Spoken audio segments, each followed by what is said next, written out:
Chelsea don't have to sell before June the 30th. And they have a lot of money to burn in the bank. Get ready because summer is going to be, again, very hot for Chelsea Football Club. Don't forget to like, subscribe, and share to help your brother out. It doesn't cost you any money. It's the end of the season. Be generous. Haha. Much appreciated. Ladies and gentlemen, David Ornstein confirmed that Chelsea don't have any financial fair play issue. The enemy's been selling us ideas that Chelsea will be sanctioned, they will be banned from signing players and all that. But I can assure you and tell you right now that we are good.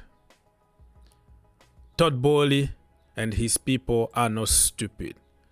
You don't become a billionaire by being stupid. Let's listen what David Ornstein said. View in the summer at Chelsea, led by their ownership and sporting directors Paul Winstanley and Lawrence Stewart, to determine whether Maurizio Pochettino continues. Clearly, he appeared to open the door, although he rode back a bit on that after yesterday's match. Their form has improved at Chelsea in, you could say, 2024, but the ownership and the hierarchy will be conducting their assessment based on the body of work over his whole first season in charge. And certainly by Chelsea's expectations, it has not been a good season. They'll be looking at the progress, the development, the style and the principles of play, the injury record, which has been awful, and plenty more metrics, such as the overall club structure. Is Maurizio Pochettino committed to what Chelsea's new ownership are instituting here, which is a club that is led by them and the sporting directors, in a not too dissimilar way of what Liverpool are trying to do now with Michael Edwards and Julian Ward and others coming into FSG post-Klopp, and obviously a new head coach in Arne Slot who will have to fit into that. Manchester United will be trying to do that as well with Ineos, these new technical directors, sporting directors, chief executive, and whether it's Erik ten Hag or somebody else, they will have to fit into that too. So it raises big questions. If Maurizio Pochettino is to leave, I'm sure there will be a number of vacancies and people looking at him because of his career so far. I mean, he's been heavily linked to this club, Manchester United, in the past. He met with Ineos about the niche job some time ago, so there are some links there. Maybe his carrot style of management is fitting to the carrot style that Ineos like to exhibit themselves. I'm not saying he is in the frame by any means, but it is just one to watch. And their financial situation at Chelsea has been open to huge scrutiny. Will they comply with the profitability and sustainability rules? They have so far, and they are confident that they will continue. They do not need to make sales, is my understanding, to comply for 2023 to 24. The cut-off is June the 30th. They will need to make sales to comply for 2024 to 25. The cut-off, obviously, the end of the transfer window in August, and then January as well. That could see Conor Gallagher leave, Trevor Chalobah, Thiago Silva's leaving, so his weight. Okay, so you got the idea. We don't have to sell in order to buy, but we're going to have to sell at some point. That's why he's talking about Gallagher, Chalobah. That is another story for another day, but basically we don't have to sell before buying. And he talked also about Mauricio Pochettino, which is, he been talking a lot. He been frustrated, kind of sack me. Probably he knows that Manchester United probably will want him or other clubs, and he needs to leave on high because he won the last 3 games. So listen, about Pochettino, I don't really care. If he leaves, goodbye. If he stays, I'm going to support him. I'm going to fairly criticize him and also give him the benefit of the doubt and credit the way I've been doing all this season. But it's not like something that I will lose my sleep because Pochettino is leaving. I've seen people come and go, and I think Chelsea are going to find a better manager. And listen, Pochettino can't really act like he was some kind of savior because he put us in that situation to begin with. So if you start doing some simple common sense now and it's working for 3 games, doesn't mean that you save us from anything here. Is this what you were supposed to do from day one? And we got smashed by teams that we were supposed to beat. And right now we were going to be sitting top 4 without any problem because everybody around us is crap. So he's not a savior. I believe that he's a good coach. He can develop players, but I don't see him as a winner. I think he's the guy before the guy, if that makes sense. The guy that would develop, and then somebody else is going to come and win and take all credit. So I don't really care about Pochettino leaving Chelsea.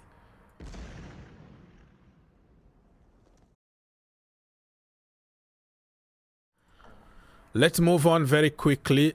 And if you want to read a little bit more about the financial situation in Chelsea and why David Ornstein say that, you can even read it on it's official, right? It's online. You can go to the government.uk stuff and you will see Chelsea financial report. It's difficult to explain to people who don't have any financial background, the details about it. So I'm not going to get into it because we have 15 years old, 10 years old watching this video and they don't understand all these numbers. And we are fans, right? We don't care about numbers. Tell us black or white what we want to hear, and that's it. So all the complications here, if you want to know more and you have some financial background and level, and then you can go and read it. But it's useless to read, to be honest with you. So let's move on very quickly. So what are we going to do with the money? If you were given a budget now, what will be your priority? For me, it's a proper centre back with a lot of experience, and then a proper target man number 9 to work with Nicholas Jackson and Christopher Nkunku next season. I know Nkunku is going to add more goals. I know that Fofana is there. He need a chance. I know we have options like Messinho, Basto, who is on loan. I think it's Sunderland or somewhere. We still have options. Even Broja is still there, but Broja is going to be sold. We need a target man. Regardless of the good form of Nicholas Jackson, just imagine if Reece James crossing those balls to somebody like Victor Osimhen or Victor Boniface or Sesko. How many goals we are going to score? Even if they don't score with their head, they can just help us in the box. Second ball can benefit us. Chest the ball to somebody else. Something is going to happen if you have a target man. You are not so predictable, you know. So I want to see a target man, but I'm not a big fan of Victor Osimhen, by the way. Everybody knows about it. I'm not going to lie. I like him. He's my own brother, but I prefer to have Victor Boniface. He's the most complete striker, in my opinion. Not your opinion. If you like Victor Osimhen, that is your problem. But if we sign Osimhen, I will welcome him and call him the best in the world, just the way I do with all the Chelsea players without any exception. But if I have to choose, I will go for Boniface. I will also go for Sesko because he's cheap. 45 million release clause. You got him. The guy got the size. He got the IQ, the defensive work, dropping back and helping the team. He's tall, tank. He's like 6'5" or something like that. He's a giant. So I would like to have somebody like that, cheap, who can develop at Chelsea, than have somebody for 120 million and he will come with a lot of pressure of scoring goals. And I don't want to see Chelsea fans turn against him and start calling him names. And make no mistake, if Osimhen comes to Chelsea, don't expect him to be a Haaland. He is going to need time to adapt in the Premier League. Nothing is guaranteed in football.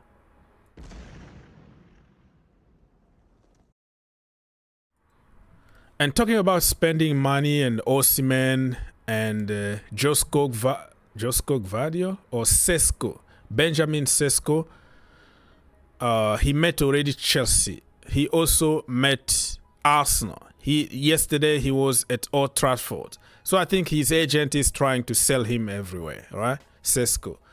So let's wait and see what's going to happen. And talking about burning money, why would you spend a lot of money buying another midfielder when you have Andrey Santo? For example, I can name 10 of them. Very, very good midfielders. Ogochukwu still there. Lavia still there.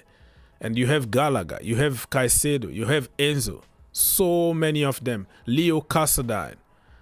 You can even put Alex Matos there. So many of them. And we don't need anybody in the midfield, in my opinion. Yesterday, Andrey Santos actually scored a winner in a derby against Mainz. Bam, 1-0 in the 90 minutes plus 5 or something. Literally the last second of the game. What a player. Player of the month for Nice. Not Nice. Player of April for Strasbourg, and man of the match yesterday in the derby. The guy is having the time of his life now. Young player of the month of April in Ligue 1, Ligue 1 in France. The guy is in another level. So before we jump and start buying other players out there, I think we should just look at what we got and make a decision. So I don't know, man. I don't think that Chelsea are gonna keep him next season because we are packed. So he might spend another loan at Strasbourg. But why are we even buying all these players only to to loan them out or to make them sit on the bench? It's just beyond me.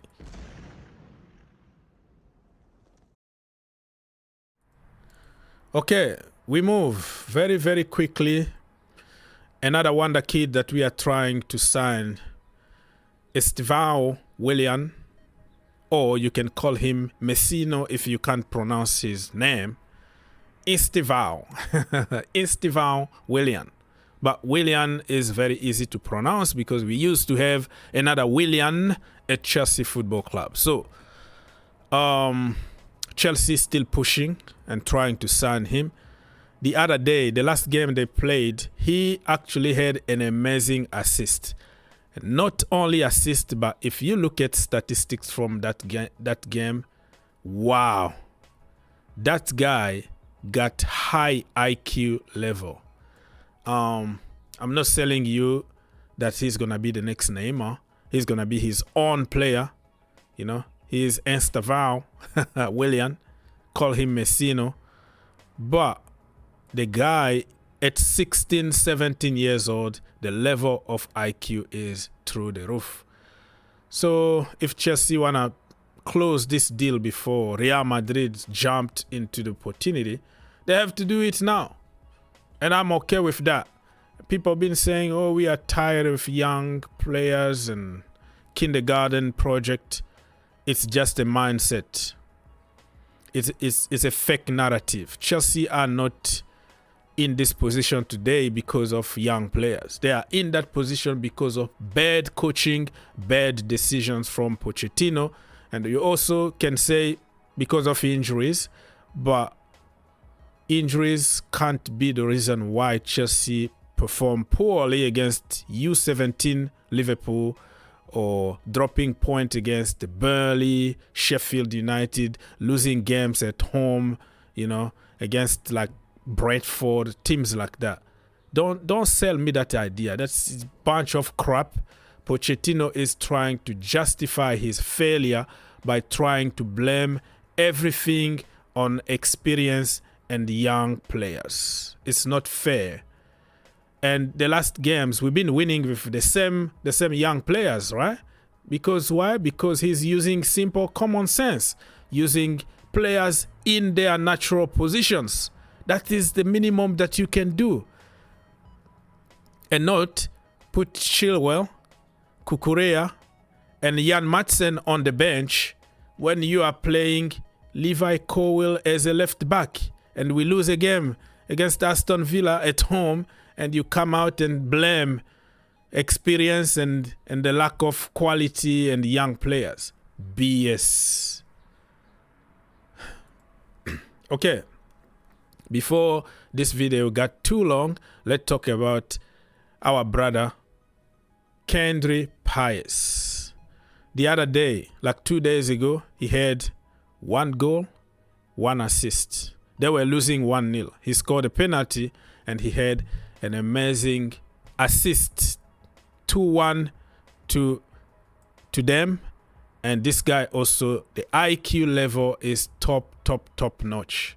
That's why I don't want to hear anybody talking about experience and young players and young kid and you can't win anything with the kid. That is stupid narrative that has no place in football. You are good, you are good. You are good enough, you are old enough to cook for Chelsea Football Club, and people need to drop this kind of narrative that makes no sense in football.